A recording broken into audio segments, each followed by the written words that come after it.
बाई बाई अरे बापरे, मी आत्ताच जस्ट प्रोमो पाहिला मित्रांनो आणि मला एवढंच हसू येतंय.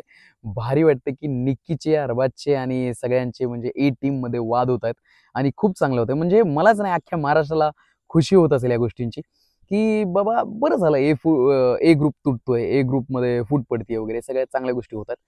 बघू आता आणखी पुढे पुढे काय होतं. ए ग्रुप फुटतोय, तुटतोय की आणखी काय होतंय. वेलकम, नमस्कार, सुस्वागत मित्रांनो. स्वागत आहे तुमचं माझ्या दुनियेत आणि आपल्या युट्यूब चॅनलवर, ज्याचं नाव आहे पीपी म्हणजेच पेन पेपर एंटरटेनमेंट. मला लय मजा येते राव. ए ग्रुप मध्ये फूट पडतीये अरबाज निक्कीचे, अरबाज वैभवचे, इरिनाचे आणि निक्कीचे, आणि या सगळ्यांचेच भांडणं झाले आपसामध्ये.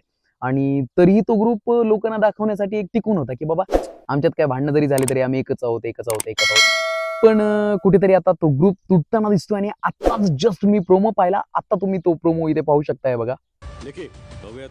खाली मी देतोय तो प्रोमो.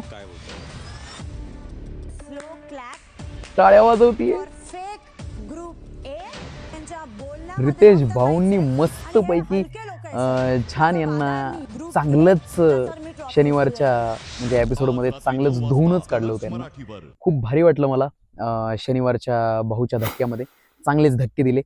जान्हवीला टाकलं जेलमध्ये, पण आता माहित नाही त्या बिग बॉसच्या जेलमध्ये टाकून पण तिला अक्कल येते की नाही.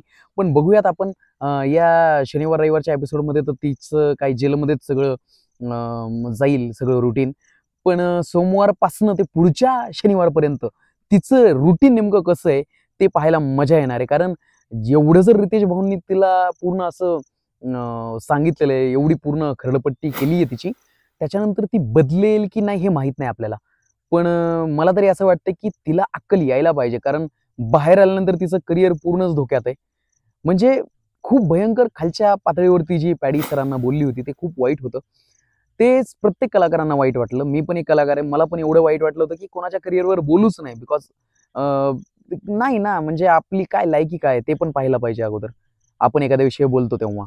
जान्हवीला जे जेलमध्ये टाकलं ते भारीच केलं. आता बिग बॉसच्या जेलमध्ये का टाकतात, तर बिग बॉसच्या जेलमध्ये टाकण्याचं सगळ्यात मोठं रिझन म्हणजे एखादी व्यक्ती खूप जास्त भयंकर मोठी चूक वगैरे करते तेव्हा त्यांना जेलमध्ये टाकलं जातं बिग बॉसच्या.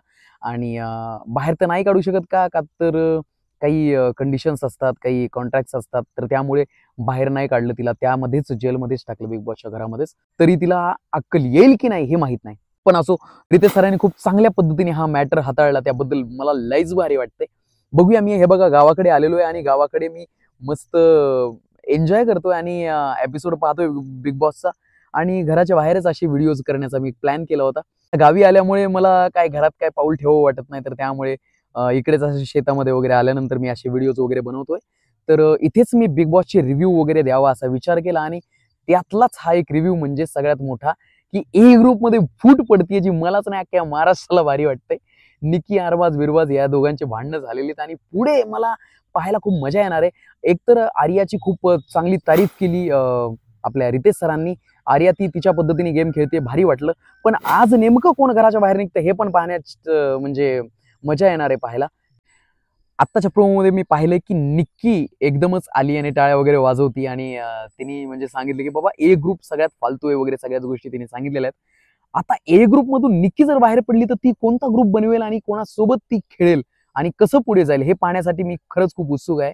आणि खरं तर वाईल्ड कार्ड जो कोण येईल किंवा जी कोण येईल, मला तरी असं वाटतं की निक्की तिच्यासोबत किंवा त्याच्यासोबत फ्रेंडशिप करून पुढे जाण्याचा प्रयत्न करेल. कारण ती ऑलरेडी गेम खेळण्यासाठी आलेली पोरगी आहे. हा, आरडाओरडा वगैरे करते, सगळ्या गोष्टी, स्ट्रॅटेजी तिची वेगळी असते. पण काय स्वभाव वगैरे मला निकी आणि जान्हवी या दोन्ही पोरींचा स्वभाव काय आवडत नाहीये बाबा. मलाच नाही, अख्ख्या महाराष्ट्राला आवडत नाही. अभिजित आणि वैभव या दोघांपैकी आज कोणीतरी जाईल असं तरी मला वाटतंय. वैभव गेला तर अतिच उत्तम. बघू काय होतं नेमकं. तुम्हाला काय वाटतं प्लीज मला कमेंटमध्ये सांगा. आणि मित्रांनो, हे गावी असल्यामुळे ना ही रिव्ह्यू मी सध्या तुम्हाला असं देतोय. हे बघा, अशा छान वातावरणामध्ये मी सध्या आहे आणि मला खूप भारी वाटतंय. बघू, मी मुंबईला आल्यानंतर पूर्ण छान बसून वगैरे रिव्ह्यू देईल. पण मला काहीच म्हणजे राहवलं नाही, त्यामुळे मी असा बाहेर येऊन असे रिव्ह्यूज वगैरे देतोय. पण लवकरच भेटूया आणि छान मस्त एका रूम मध्ये वगैरे बसून तुम्हाला रिव्ह्यू देईन. पण मला असं वाटतं छान रूम मध्ये बसून रिव्ह्यू देण्यापेक्षा ना हे असं का बाहेर फिरत गप्पा टप्पा मारत रिव्ह्यू जर दिलं तर तुम्हाला छान वाटेल. मला तरी असं वाटतंय, कारण मलाच खूप भारी वाटतं, तुम्हाला छानच वाटेल. पण असो, सध्यापुरतं तरी एवढंच. आणि हा बिग बॉसचा सीझन चालू झाल्यानंतर बरेच लोक नाराज होते आणि त्यांना असं वाटलं होतं की काय यार, काय असे लोक वगैरे घेतलेले आहेत, आम्हाला काय आवडत वगैरे नाही आहेत हे कंटेस्टंट वगैरे. तर ह्या स्पर्धकांविषयी भरपूर लोकांच्या मनामध्ये शंका वगैरे होती. पण या बिग बॉसच्या सीझनने सगळ्यात जास्त हाय TRP गाठली आहे आणि खूप चांगल्या गोष्टी घडतात. जान्हवीच्या या निर्णयामुळे ना सगळ्या कलाकारांनी खूप संताप व्यक्त केला, खूप जण नाराज झाले, खूप लोकांनी टिप्पणी केली. मी फेसबुक ओपन केलं, इन्स्टा ओपन केलं, युट्यूब ओपन केलं, तर प्रत्येक ठिकाणी फक्त जान्हवीला शिव्या पडत होत्या. तिच्या नवरा तिला सपोर्टमध्ये होता, पण यार मला असं वाटतं की अशा पोरींच्या सपोर्टमध्ये तिच्या घरच्यांनी पण उतरू नये यार, कारण तिचे घरचे पण शिव्या खातील. असो, मी तर माझ्या मागच्या व्हिडिओमध्ये मी एवढं बोललो होतो की यार जिचं नाव जान्हवी आहे, ज्या ज्या पोरींचं महाराष्ट्रातल्या, तिने एक तर स्वतःचं नाव बदला, कारण आम्ही जान्हवी नावाला खूप शिव्या देतो. जान्हवी नाव जरी चांगलं असेल ती पोरगी वाईट आहे असं तरी महाराष्ट्राला दिसतंय. पण बघू नेमकं काय घडतंय. आता जान्हवी जरी बाहेर आल्यानंतर तिला काम मिळतात की नाही माहित नाही, कारण करिअरवर एवढा मोठा तिने धब्बा लावून घेतलाय, मी तर असंच म्हणेन. पण असो, खूप काही गोष्टी घडत राहणार आहेत, खूप काही गोष्टी होत राहणार आहेत आणि आपण बघत राहायचं, एन्जॉय करत राहायचा. आणि मी काही रिव्ह्यूज वगैरे देत राहील तुम्हाला, आणि त्याबद्दल जर तुम्हाला काय वाटत असेल तर प्लीज मला कमेंटमध्ये सांगत जा आणि मी तुम्हाला रिव्ह्यू देत राहील. आणि व्हिडिओला प्लीज लाईक करत जा, सबस्क्राईब करत जा चॅनलला आणि सपोर्ट करा मित्रांनो. तुमच्या सपोर्टची खूप गरज आहे मला. आणि माझा व्हिडिओ जर तुम्हाला आवडला असेल तर प्लीज चॅनलला लाईक करा, शेअर करा आणि चॅनल सबस्क्राईब करा आणि बघत राहा PP म्हणजे पेन पेपर एंटरटेनमेंट. ही PPची दुनिया जरी माझी असली तरी हे चॅनल आपलं आहे. धन्यवाद.